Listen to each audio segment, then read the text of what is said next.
আপনার সন্তান কেমন হবে তা নির্ভর করছে আপনার প্রতিপালনের ওপর। ইসলাম আমাদের সন্তান লালন পালনের সর্বোত্তম নির্দেশনা দিয়েছে। রাসূল সাল্লাল্লাহু আলাইহি ওয়াসাল্লাম বলেছেন, তোমরা সবাই দায়িত্বশীল এবং তোমাদের সবাইকে তাদের দায়িত্ব সম্পর্কে জিজ্ঞাসা করা হবে। সহিহ বুখারী ও সহিহ মুসলিম। কিভাবে আদর্শ সন্তান গড়ে তুলতে পারেন? চলুন কুরআন ও হাদিসের আলোকে 10টি গুরুত্বপূর্ণ নির্দেশনা জানি। ১. সন্তানের জন্য হালাল রিজিক নিশ্চিত করুন। আল্লাহ বলেন, হে মুমিনগণ, তোমরা যা হালাল ও পবিত্র তা থেকে আহার কর। সূরা বাকারা। সন্তানের চরিত্র গঠনে হালাল উপার্জন ও খাবারের ভূমিকা সবচেয়ে বেশি। হারাম উপার্জন করলে সন্তানও ভুল পথে চলে যেতে পারে। ২. সন্তানকে তাওহীদের শিক্ষা দিন। নবী করিম ছোটবেলা থেকেই শিশুদের আল্লাহর প্রতি বিশ্বাস স্থাপনের শিক্ষা দিতেন।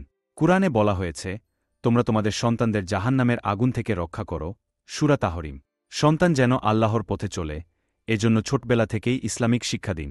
৩. সন্তানকে উত্তম শিষ্টাচার শেখান। রাসূলুল্লাহ বলেছেন, পিতামাতার পক্ষ থেকে সন্তানের জন্য সর্বোত্তম উপহার হল উত্তম চরিত্র। তিরমিজি। সত্য কথা বলা, অন্যকে সম্মান করা, ধৈর্যশীল ও সহানুভূতিশীল হওয়া শেখান। ৪. নামাজ ও ইসলামী শিক্ষা দিন। রাসূল সাল্লাল্লাহু আলাইহি ওয়াসাল্লাম বলেছেন, তোমরা তোমাদের সন্তানদের ৭ বছর বয়স থেকেই নামাজের আদেশ দাও। আবু দাউদ। ৫ ওয়াক্ত নামাজ ও কুরআন তিলাওয়াতের অভ্যাস গড়ে তুলতে সাহায্য করুন। ৫. সন্তানের সাথে নম্র ও ভদ্র আচরণ করুন। রাসূলুল্লাহ হাসান ও হুসাইনকে চুম্বন করতেন এবং আদর করতেন। সহিহ বুখারী।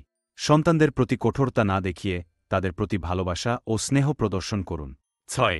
ভালো বন্ধু নির্বাচন করতে সাহায্য করুন। প্রিয় নবী বলেন, মানুষ তার বন্ধুর দিনের ওপর থাকে, তাই সে কার সাথে বন্ধুত্ব করছে তা দেখে নাও। তিরমিজি। সন্তানকে উত্তম পরিবেশ দিন এবং ভালো চরিত্রবান বন্ধু নির্বাচনে সাহায্য করুন। ৭. সন্তানকে ধৈর্য ও সহনশীলতার শিক্ষা দিন। রাসূলুল্লাহ বলেছেন, আল্লাহ ধৈর্যশীলদের ভালোবাসেন। বুখারী। রাগ, অহংকার ও অন্যকে ছোট না করার শিক্ষা দিন। ৮. সন্তানদের জন্য দোয়া করুন। কুরআনে আল্লাহ বলেন, হে আমার রব, আমাকে ও আমার সন্তানসন্ততিকে নামাজ কায়েমকারীদের অন্তর্ভুক্ত করুন। সূরা ইব্রাহিম। সন্তানের জন্য সবসময় কল্যাণের দোয়া করুন, কারণ পিতামাতার দোয়া কখনো ফেরত যায় না। ৯. সময় দিন ও সন্তানকে বোঝার চেষ্টা করুন। সন্তানদের প্রতি উদাসীন হবেন না। তাদের কথা শুনুন, বোঝার চেষ্টা করুন এবং তাদের সমস্যার সমাধান দিন। ১০. সন্তানকে জান্নাতের পথে গড়ে তুলুন। রাসূল সাল্লাল্লাহু আলাইহি ওয়াসাল্লাম বলেছেন, যে সন্তান পিতামাতার জন্য দোয়া করে তা তাদের জন্য সাদাকাহ জারিয়া হয়। সহিহ মুসলিম। সন্তানকে এমনভাবে গড়ে তুলুন যেন সে জান্নাতের পথে চলে এবং আপনাদের জন্য দোয়া করে। একজন আদর্শ সন্তান গড়ে তুলতে হলে কুরআন ও সুন্নাহ অনুসরণ করা জরুরি। আপনার প্রতিটি শিক্ষা ও দিকনির্দেশনা সন্তানের ভবিষ্যৎ নির্ধারণ করবে। সন্তান প্রতিপালনে এই 10টি বিষয় মেনে চলুন। আল্লাহ আমাদের উত্তম অভিভাবক হওয়ার তৌফিক দান করুন। সবাই বলি, আমিন।